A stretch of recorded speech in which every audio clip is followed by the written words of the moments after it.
여러분 안녕하세요, 리즈입니다. 오랜만에 또 이렇게 돌아왔는데요. 제가 지금 빨래를 돌리고 있어서 좀 시끄러운 걸 좀 감안을 해주셨으면 좋겠고, 오늘은 좀 여러분이 자주 물어보셨던 이야기를 조금 해보려고 이렇게 영상을 켰어요. 사실 저도 생각이 되게 많았는데 정리하는데 조금 시간이 걸렸던 것 같고, 유학을 하는 입장에서는 또 일을 하지 않았기 때문에 어떤지에 대해서 말하기가 되게 쉽지 않았던 것 같아요. 그래서 이번 기회에 한번 이야기를 해보려고 이렇게 영상을 켰고요. 우선 첫 번째로 이야기할 거는 캐나다 유학에 관한 이야기를 먼저 하려고 해요. 왜냐면 요새 또 유학을 가시는 분들도 많고 간호 유학을 가시는 분들도 유튜브에 많이 나오더라고요. 그래서 이런 부분을 이야기하면 좋을 것 같아서 우선 이렇게 이야기를 하게 됐고요. 첫 번째로 이제 캐나다 유학에 대해서 먼저 말씀을 드리면, 유학과 여행은 굉장히 큰 차이가 있다는 거를 먼저 말씀을 드리고 싶어요. 우선적으로 저도 원래 처음 시작하는 건 밴쿠버에서 어학연수로 외국을 처음 접했거든요. 근데 그렇게 해서 접하기도 했고, 학원을 다니면서도 느꼈던 거는 항상 선생님들이 저희가 말을 하기 위해서 이끌어 주시기 때문에 저희가 가만히 있어도 말을 걸어주는 사람이 항상 있고, 여행기이기 때문에 누구나 당연하게 어디서 왔어? 라고 물어볼 수 있고, 좀 더 뭐랄까 친근하게 소통하는 게 되게 일반적이었던 것 같아요.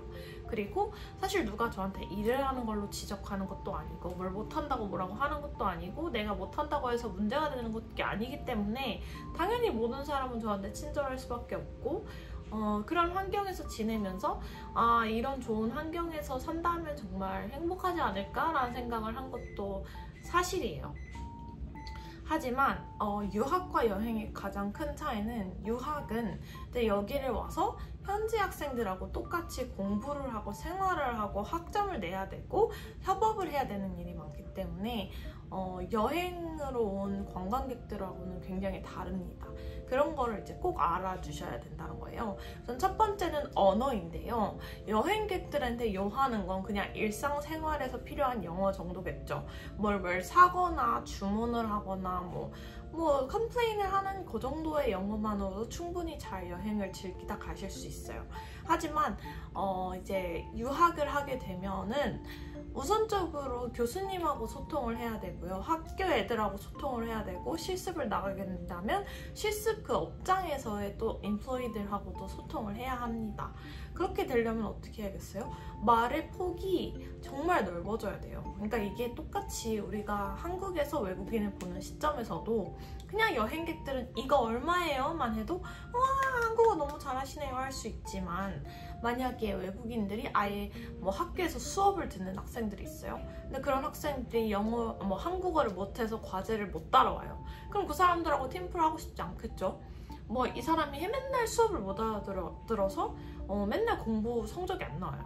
그러니까 그런 걸 보면 어떤 생각이 들어요? 아쉽다라고 생각이 들죠. 하지만 그 사람이 노력도 하지 않고 만약에 계속 나는 외국인이잖아 하면서 공부를 안 해요. 그럼 그 사람 어떻게 보이겠어요? 쟤는 저렇게 하면 계속 저성적 받을 텐데 라는 생각밖에 안 들 텐데, 조금 더 냉정해진다는 이야기예요. 그래서 어쩔 수 없이 더 잘해야 될 수밖에 없고, 현지 애들하고 경쟁을 해야 되는 순간이 오기 때문에 더 2배, 3배로 노력해야 되는 순간이 올 수밖에 없다는 거, 그게 가장 중요했던 것 같아요. 그리고 두 번째는 알아서 다 해야 된다는 점이에요. 근데 유학을 온과 동시에 좋은 점도 있죠, 물론.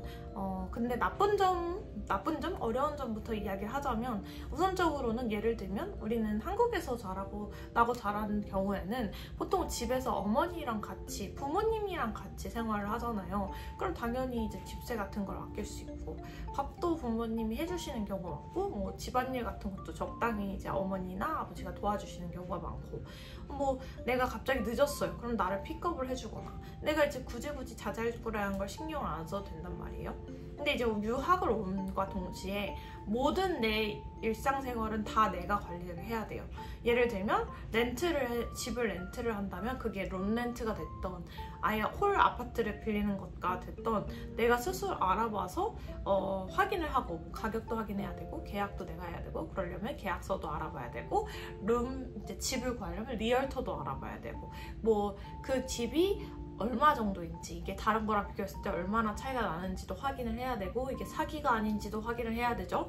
그런 것들을 우선 확인을 해야 될 거고, 보험 같은 것도 확인을 해야 되고요. 비자 같은 거, 예를 들어서 학생 비자가 있으시면 학생 비자 만료가 언제인지, 언제 받아야 되는지, 뭐 리뉴를 언제 해야 되는지, 뭐 졸업하고 나서는 뭐 워크 퍼밋을 어떻게 받아야 되는지도 다 스스로 알아봐야 되고요.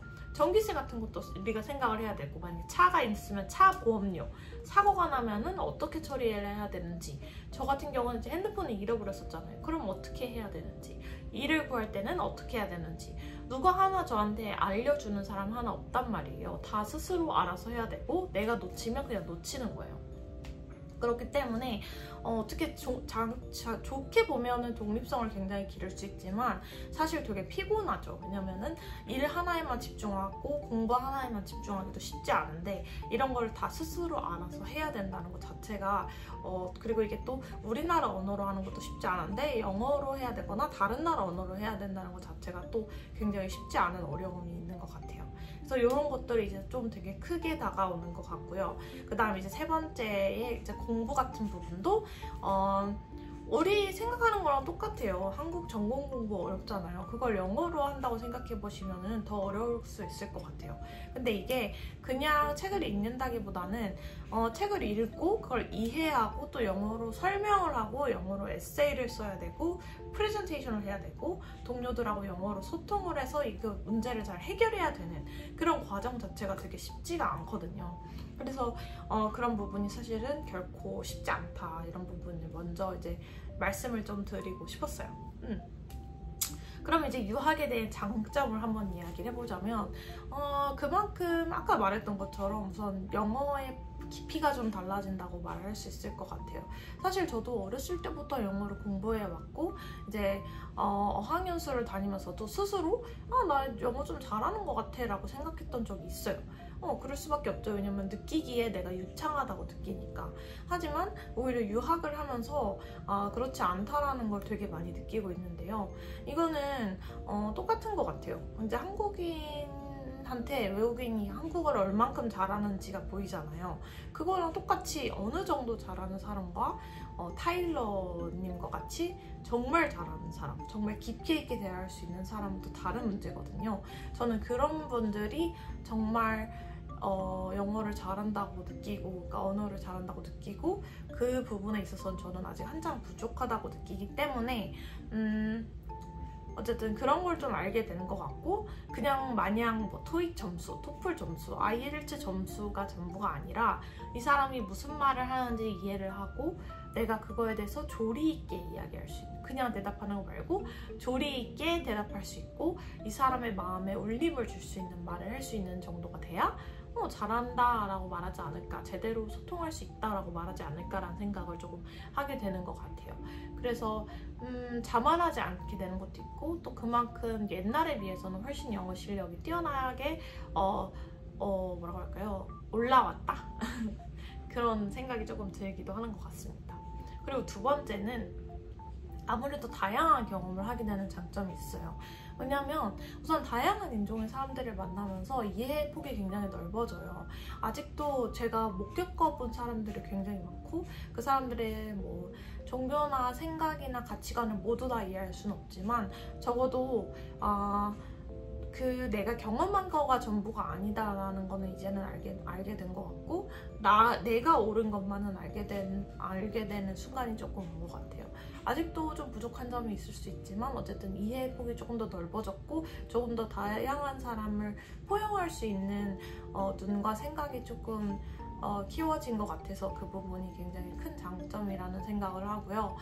또 다른 면으로는 제가 캐나다에 와서 정말 다양한 친구들을 만나면서 배운 점도 진짜 많고, 어떻게 생각하면 저랑 태어나고 자란 환경이 정말 다르기 때문에 그 친구들하고 대화를 하면서 느낀 점도 되게 많아요. 그래서 이래서 더 넓은 세상에서 배워야 되고 사람을 만나서 경험을 하는 게 중요하구나에 대해서 다시 한번 생각을 하게 된 계기가 된 것 같아요. 그래서 그런 면에 있어도 정말 좋은 경험이었다, 저는 후회하지 않고 그랬던 것 같고요. 마지막 세 번째는 이건 거의 동일선상에 있는 이야기일 수도 있지만, 공부를 여기서 하는 게 저는 더 잘했다고 생각이 조금 들거든요. 특히 제가 아무래도 국민간호학과가 조금 더 인정을 받는 이유가 있을 수도 있다는 생각을 하기도 했지만 학교에서 수업을 듣고 공부를 하면서 처음에는 조금 적응하기 어려웠고 그 다음엔 사실 좀 실망한 부분도 없지 않아 있었어요.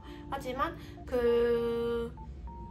지금 다시 듣는다면 또 다른 느낌일 것 같기도 하고, 실습 같은 경우에는 근데 확실히 감사한 부분이 많다는 생각을 많이 했고요. 특히 제가 토론토에 있으면서 토론토에 굉장히 좋은 병원들이 많은데 그런 병원들에서 실습을 하고 배울 수 있는 경험을 할 수 있었던 자체가 굉장히 좋은 기억을 받았다고 생각이 듭니다. 왜냐하면 제가 자연스럽게 몸에 체득한 스킬들이나 그 병원 환경들, 그런 부분이 확실히 되게 좋았다는 생각이 이제서야 많이 들고, 그로 인해서 제가 베이스라인 자체가 좀 잘 탄탄하게 다져진 것 같다는 생각이 들어서 분명히 좋은 선택이었고, 그로 인해서 조금 더 잘 환자를 케어할 수 있는 간호사의 그래도 기본 베이스는 갖춰지지 않았나라는 생각이 들기 때문에, 또 그에 이어서 제가 또 더 공부하고 싶으면 더 공부할 수 있는 기회가 생길 수 있는 부분도 확실하게 있기 때문에 저는 공부의 깊이 면에 의해서 봤을 때 분명히 좋은 경험이었다고 생각을 하고 여기서 유학을 한 것들을 절대 후회하지 않는 것 같아요. 그래서 이렇게 이제 간호 유학과 여행에 대한 차이를 조금 더 정리를 해볼 수 있었던 것 같고요. 이제 두 번째 제가 이제 이야기를 하고 싶은 부분은 캐나다 간호사에 대한 이야기를 조금 하고 싶어요. 캐나다 간호사가 어떤 일을 하는지 제가 여러 영상에서 말을 하기는 했지만 사실 저도 캐나다에서만 간호사 생활을 했기 때문에 어떤 부분은 이미 저한테 자연스럽게 체득된 부분이 있어서 이게 과연 다른지를 모르는 것들이 조금 있었거든요. 그래서 그런 부분을 조금 더 이야기를 자세히 하면 좋을 것 같아서 정리를 해봤는데요. 우선 간호사 이건 저의 개인적인 생각일 수도 있지만 제가 학교에서 배웠던 내용, 교수님들이 이제 말해줬던 내용, 그리고 제가 지금 일하고 있는 병원에서 시니어 널스나 이제 주변 동료 널스들이 저한테 해주는 조언을 바탕으로 이제 제가 간호사면 이런 걸 해야 된다라고 말씀을 드리고 있는 거고요.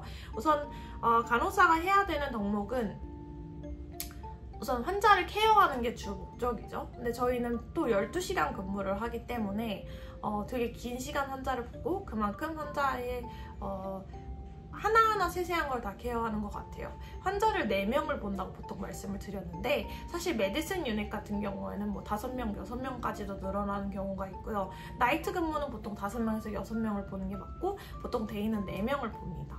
하지만 저희 병동은 저는 이제 외과 병동에서 근무를 하고 있는데 수술이 있는 경우에는 굉장히 턴오버가 심한 편이라서 기본적으로 환자 어드미션을 2명을 받고 1명 디스차지를 하는 게 보통 기본인 것 같아요. 그래서 정말 바쁘다라는 걸 다시 한번 말씀드리고 싶고요. 왜냐면 보통 이제 캐나다의 간호 인식이 환경이 좋다라는 인식이 있어요. 업무 환경이 좋다? 어떻게 보면 좋다고 볼 수도 있는 것 같아요. 왜냐면 일을 잘 할 수 있도록 받쳐주는 것들이 많기 때문에. 하지만 그렇다고 해서 업무 강도가 높지 않다? 아니면 일이 쉽지 않다라고는 말씀을 드릴 수가 없는 부분이 저희는 정말 저는 발이 불이 날 정도로 뛰어다니고요. 이거는 시니어라고 해서 아니면은 이제 뉴그렛이라고 해서 다른 부분이 아닌 것 같아요. 왜냐면 저희는 시니어라고 해서 더 쉬운 환자를 맡기보다는 시니어들은 좀 더 어려운 환자를 맡는 게 기본입니다. 왜냐면 그분들은 그만큼 능력이 있기 때문에 그분 정도가 돼야지 이렇게 중증도 높은 환자를 맡을 수 있기 때문이에요. 그리고 차팅과 액팅으로 나눠져 있지 않고요. 저희는 다 1명의 간호사가 4명의 환자를 맡고 그 환자는 본인 환자이기 때문에 그 환자의 모든 것을 다 본인이 케어를 합니다. 절대 연수가 적은 간호사들에게 잡일을 시키는 일은 있지 않아요. 그렇기 때문에 바쁠 수밖에 없는 것 같고요. 어떤 일을 하냐면 데이 같은 경우는 처음에 이제 와서 7시부터 업무가 시작되는데 보통 6시 반쯤에 도착을 하거나 해서 이제 리포트를 받습니다. 리포트를 받을 때 어떤 것들을 받냐면 제가 옛날에 헤드투 어세스먼트를 보여드린 적이 있을 거예요. 보통 기본적으로 헤드투는 저희는 기본적으로 합니다. 헤드투가 뭐냐면 말 그대로 머리부터 발끝까지 전부 다 환자를 어세스를 한다는 거예요. 환자의 정신이 어떤지, alerted oriented times 4 하면은 시간과 장소 이런 걸 다 구분할 수 있다는 거고요. 만약에 환자가 나이가 좀 많아서 시간이 조금 헷갈릴 수 있다고 해도 시간이 헷갈리는 것 같으면 다른 걸 조금 더 어세스해서 이 사람이 정말 alert한지 확인을 해야 되는 부분이 있고요. 두 번째는 뭐 facial 뭐 swelling이 있을 수도 있고 아니면은 뭐 respiratory wise로 얘기를 했을 때 뭐 nasal prong 2L를 끼고 있다던가 이 환자의 베이스라인 옥시전이 좀 낮다던가 아니면 이 환자는 optic flow에 뭐 31% 뭐 트레이크를 하고 있다던가 아니면 트레이크가 뭐 decannulated 됐다면서 이제 트레이크가 없고 드레싱이 있다던가 이런 식으로 respiratory 전반적으로 또 설명을 다 해주고요. 그 다음에 이제 CV로 넘어가서 에디마가 어디에 있는지 뭐 어디가 부어 있는지 뭐 다리가 swelling이 있는지 뭐 DVT가 있는지 만약에 DVT가 있으면 그거를 이제 팀이 알고 팀이 어떤 어세스먼트를 했고 그 다음에 어떤 스캔을 통해서 아 여기에 뭐 blood clot이 뭐 어디 베인이 있다더라 까지 자세히 설명을 저희에게 해줍니다. 그리고 지금 그거 인터벤션으로 무슨 compression stocking 신고 있다던가 이런 것도 다 이야기를 해주고요. 아니면 뭐 blood pressure이 조금 더 soft side에 있다 아니면 그래서 뭐 IV bolus를 줬다던가 아니면은 BP가 조금 낮은 편인데 이게 이 사람의 베이스라인이라던가 뭐 heart rate이 조금 높다던가 아니면은 AFib, 히스토리 애 중에 AFib이 있다던가 이런 것들을 조금 더 이야기를 해주는 편이고요. 그 다음에 이제 GI, GU로 넘어가서 요새 소화를 못 시킨다거나 밥을 잘 못 먹는다 뭐 NG 튜브가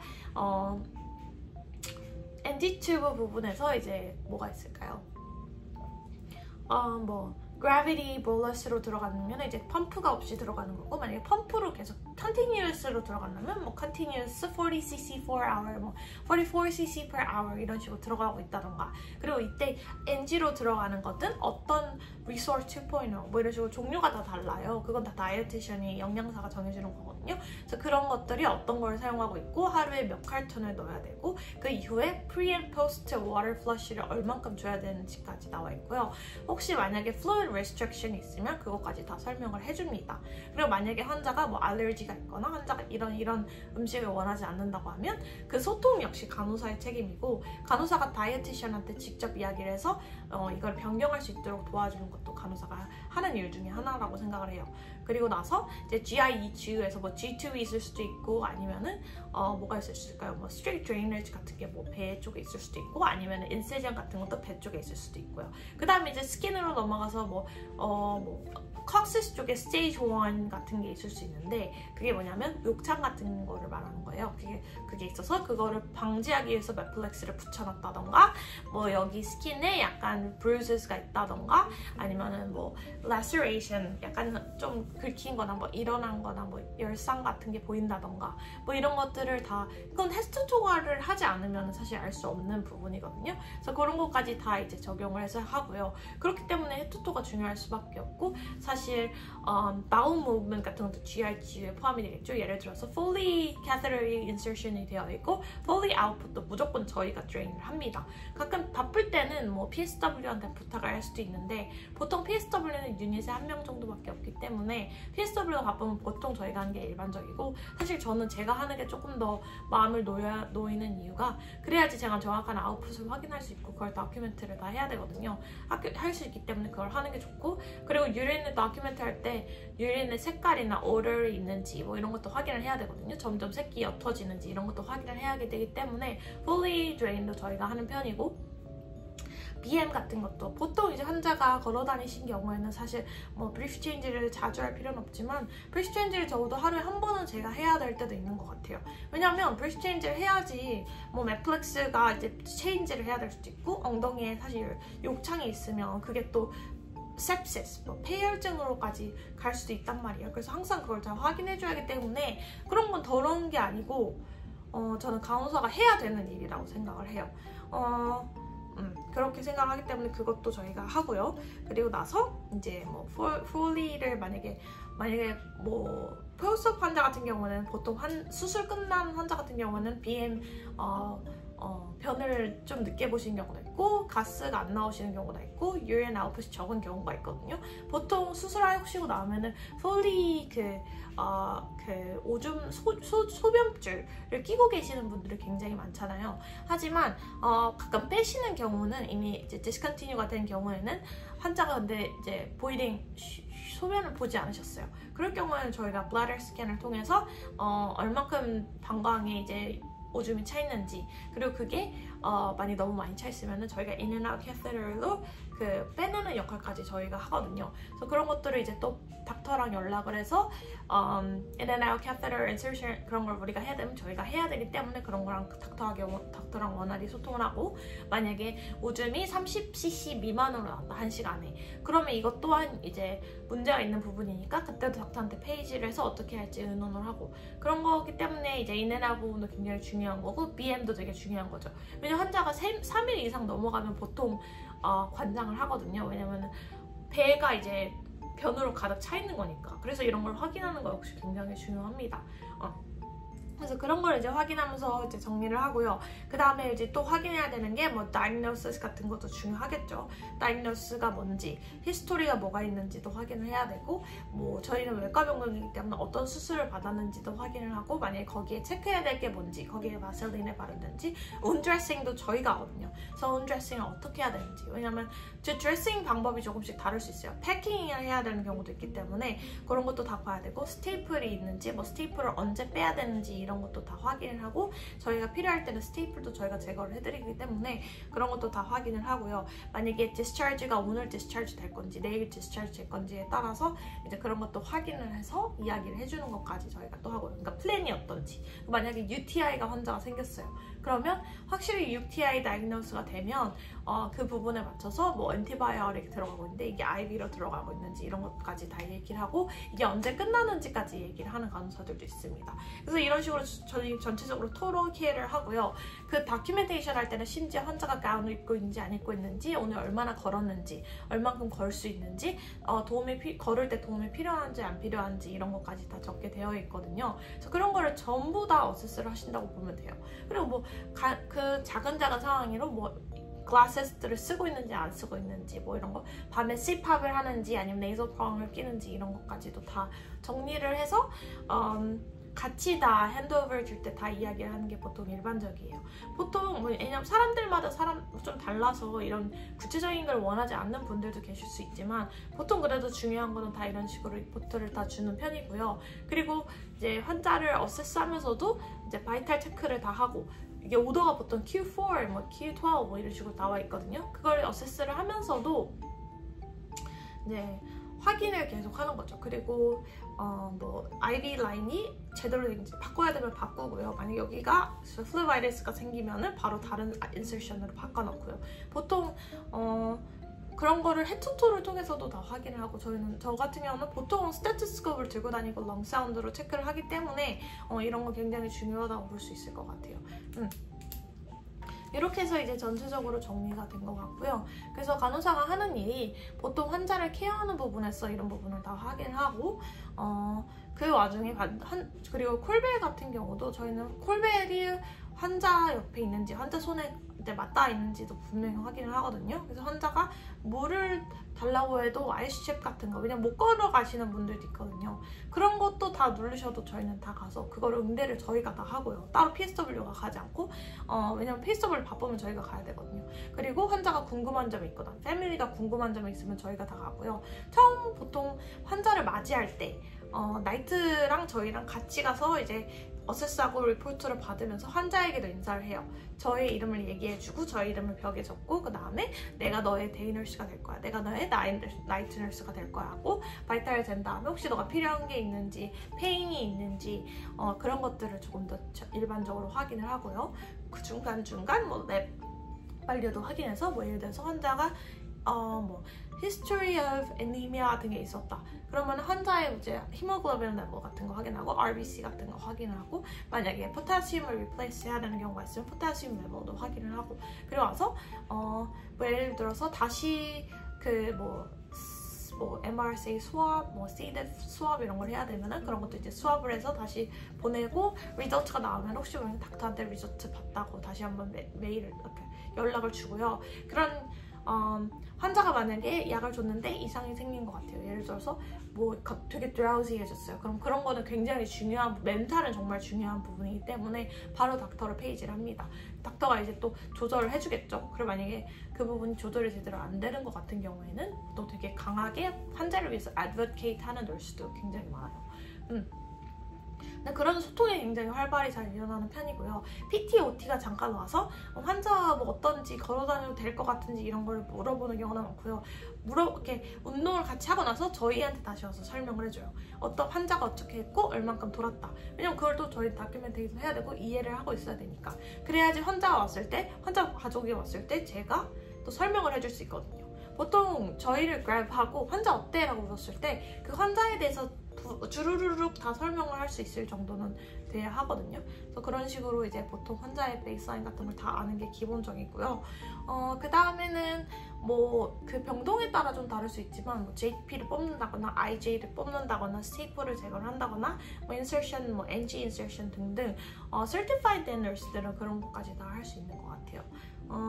주기적으로 이제 그 병동에 에듀케이터가 있어서 모르는 거를 에듀케이터한테 물어보면 알려주는 부분도 있고 병원 자체에서 에듀케이트를 계속 해주기 때문에 그런 부분에 있어서 조금 더 트레이닝이 좀 잘 되는 거는 맞는 것 같아요. 어쨌든 그래서 간호사가 하는 일이 전반적으로 정말 많고요. 그래서 정말 바빠요. 왜냐면 그 와중에 저희는 bedbath가 환자가 필요하거나 그럴 경우는 저희가 직접 bedbath까지 다 해드리거든요. 다 씻겨드리고 이런 것 저희가 하고요. 뭐 약을 주는 것도 저희는 스캐너가 따로 있어요. 거기에 저희 이름을 스캔하기 때문에 제가 약을 줬다고 당연히 표시가 되고 약도 다 기계를 통해서 한 봉지 나옵니다. 예를 들어서 뭐 타이레놀 줘야 되면 타이레놀 하나, 뭐 그 봉투 안에 다 여러 개가 들어있지 않고 한 봉지가 나와요. 그리고 거기에 뭐 펜토프라조 뭐 그런 거가 다 이렇게 나오고 그 환자를 스캔하고 약을 스캔해서 환자한테 설명해주면서 환자 앞에서 약봉지를 뜯어서 환자를 주고요. 그리고 뭐 저희는 기본적으로 환자 옆에 IV 펌프가 있어요. 그래서 환자의 약이 예를 들어서 몇 펌프로 들어가는지가 다 나오거든요. TPN 같은 경우는 특히 굉장히 중요해서 2명이서 같이 확인을 해야 되는 게 일반적이고 그 안에 뭐가 들어가는지도 다 확인을 해야 되고요. 그때 TPN을 줄 때는 다른 약이랑 보통 같이 주지 않아요. 그리고 그것도 다 IV 펌프로 들어가서 뭐 몇몇 cc가 뭐 75cc per hour 이런 식으로 이제 보통 그 약을 스캔하면 얼만큼 줘야 된다가 나와요. 그런 거를 다 그 레이트에 맞춰서 주는 게 가장 일반적이고요. 뭐 엔티바이오틱 뭐 15분 동안 줘라, 45분 동안 줘라 이런 것도 다 오더에 나오기 때문에 그거에 맞춰서 정확한 양을 IV 펌프를 통해서 주는 게 가장 일반적입니다. 그래서 그런 부분이 이제 굉장히 조금 중요한 것 같고 되게 많은 일을 해야 돼요. 누군가를 저를 위해서 시키는 델리게이트 하는 일은 보통 엄청 흔하진 않고 가장 기본적인 뭐 물이나 뭐 bathroom assist 같은 거 있잖아요. 워커 가지고 가시는 분들 화장실 갈 때 그럴 때는 보통 PSW가 가서 도와주고 PSW가 바쁠 경우 저희 널스가 가서 도와주는 게 일반적이지만 그런 걸 가지고 막 화내는 분들도 그렇게 많지 않고요. 그래서 어쨌든 굉장히 바쁩니다. 데이 나이트 할 거 없이 바쁘고요. 쉬는 시간이 있지만 사실 그 쉬는 시간이 없으면 하루에 저 같은 경우에는 허리에 통증이 진짜 심하고 발이 나이트 때도 1시간도 못 앉아 있어서 발이 퉁퉁 부은 적도 있거든요. 그래서 정말 바쁘다고 보시면 돼요. 왜냐면 뉴 애드미션이 2명 정도 오게 되고 뭐 디스차지 2명 되면 정말 바쁘거든요. 왜냐면 또 디스차지 시팅도 해야 되고 서플라이도 넣어줘야 되고 그런 걸 다 확인을 해줘야 되기 때문에 바쁘고요. 애드미션 같은 경우에는 리포트를 또 전화로 다 받아야 되고 환자의 히스토리도 다 읽어봐야 되고 랩밸류도 다 읽어봐야 되고 어떤 약이 있는지도 봐야 되고 드레싱 체인지를 언제 해야 되는지도 다 확인을 해야 되고 세팅 다운하고 바이럴 사인 체크하고 그 와중에 가운도 바꿔줘야 되고 베드도 확보해야 되고 IV 폴도 확보해야 되고 그런 부분이 쉽지 않잖아요. 근데 2명을 또 같이 하려면 정말 바빠요. 왜냐면 또 저희는 포스트업 환자들이 많기 때문에 JP 같은 걸 주렁주렁 달고 오는 경우가 많고 그걸 또 아웃풋을 다 확인을 해야 되고 헤투토를 해야 되기 때문에 정말 바쁘거든요. 그래서 정말 쉽지 않다. 절대 쉬운 건 아닌 것 같아요. 그런 부분까지 이제 이야기를 해드리고 싶었습니다. 그리고 전반적으로 되게 다를 수 있다는 생각을 처음으로 하게 돼서 다시 한번 좀 자세히 설명해드리는 영상을 찍게 된 것 같고요. 여러분에게 도움이 되는 영상이 되었으면 좋겠고 저희는 다음 영상에서